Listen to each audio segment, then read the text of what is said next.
Yes, sir, Rasta. Okay, we talk about this Volkswagen commercial right up here, right?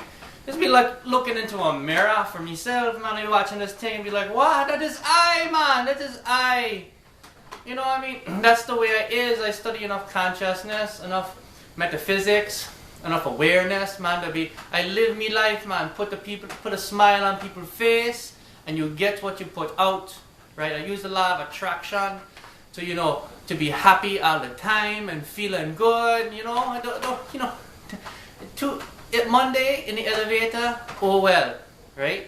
That be I, So I think Volkswagen catch me, right, in essence, in one small commercial. People carry on this thing as racist, man. It's not racist.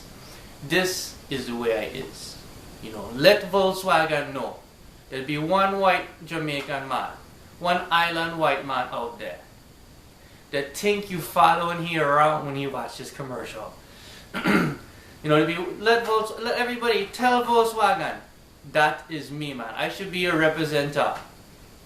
Coming up, telling people this ain't no new Coke, right? This ain't no new Coke thing they try to bring out, right?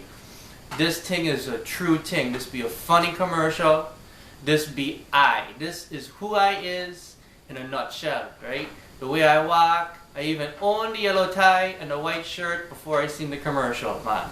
It'd be a funny thing. Now, if that ain't enough, right? I be born and raised in the Caribbean. Down island from Jamaica. But, my father, he from Germany. Volkswagen, German company, right? My mother, she from California. Where the company from that made the commercial? California. Man, it go on, it go on, it go on. So check me now. Let Volkswagen know. This is the man. This is the man, right? Check yourself. This is the man. For them, come up, roll the thing out and tell everybody out there, right, that I is the man from the commercial, that I be the real guy, the real man that roll that way and act that way all the time, And be funny hex. Who want to come with I, right? Okay, Rastafari. Later.